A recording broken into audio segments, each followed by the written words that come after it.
रागावर नियंत्रण ठेवलं पाहिजे असं बऱ्याच वेळा म्हणलं जातं आणि बऱ्याच वेळा त्या विषयावर चर्चा होते.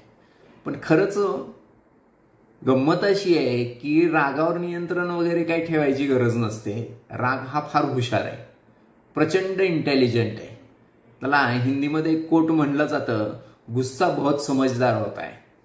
म्हणजे काय बघा ना, ज्यावेळी आपल्याला राग येतो ना त्यावेळी तो बघा, जर मी बॉस पुढं उभा असेल आणि बॉस चुकीचं काहीतरी वागतोय तर तिथं मला मात्र राग येत नाही. तिथं म्हणतो yes boss, yes boss, yes boss. एखादा ग्राहक आहे, खूप मोठा क्लायंट आहे तुमचा, तो चुकीचं वागतोय तरी तुम्ही म्हणत असता नाही ठीक आहे, ओके, नो प्रॉब्लेम, तुम्ही बरोबर आहे.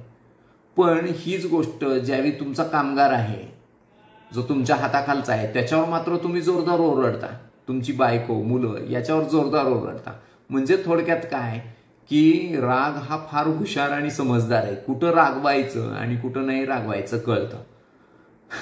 म्हणजे जर मला कळतंय की ह्याच्याकडनं मला फायदा होणार आहे तर मी त्याच्यावर रागवत नाही.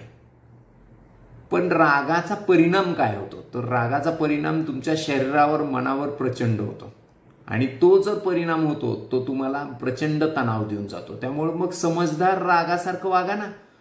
मुलावर, बायकोवर आणि कामगारांवरही रागवणं थोडंसं कमी करायचा प्रयत्न करा. आणि हे केल्यामुळं काय होईल तर मुवमेंटच आयुष्याची बदलून जाईल. तुम्हाला स्वतःला त्रास होणं कमी होईल. कारण काय, ज्यावेळी आपण समोरच्यावर रागवतो त्यावेळी त्याचा त्रास आपल्यालाही सगळ्यात जास्त पहिल्यांदा होतो आणि मग दुसऱ्याला होतो.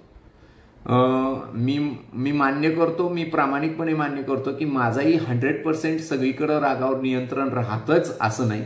पण ते राहण्यासाठी प्रयत्न मात्र, मला निदान आता कळतंय की मला राग येतोय आणि त्याच्यावर नियंत्रण आणण्याचा मी प्रयत्न करतोय. आणि त्यासाठीच हे मेडिटेशन जे आम्ही दररोज करतोय ते त्यासाठीच करतोय.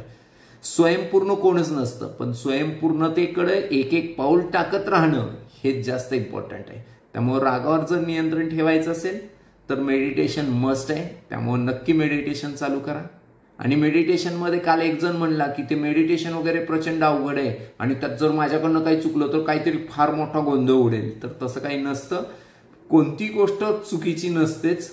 त्यातनं रिझल्ट येण्याचं प्रमाण थोडंसं कमी जास्त होऊ शकतं. म्हणजे ज्या योग्य पद्धतीने मेडिटेशन मी करतोय ती पद्धत जर नसेल मला येत आणि मी दुसरी कोणती ते पद्धतीने करत असेल तर त्याचे रिझल्ट थोडे कमी येतील, पण त्याच्यापेक्षा वेगळं काय होणार नाही. त्यामुळे घाबरू नका, पण मेडिटेशन चालू करा. आणि याबद्दल काही नक्की माहिती हवी असेल तुम्ही माझ्याशी नक्की संपर्क साधा, मी तुम्हाला गाईड करेन. थँक्यू.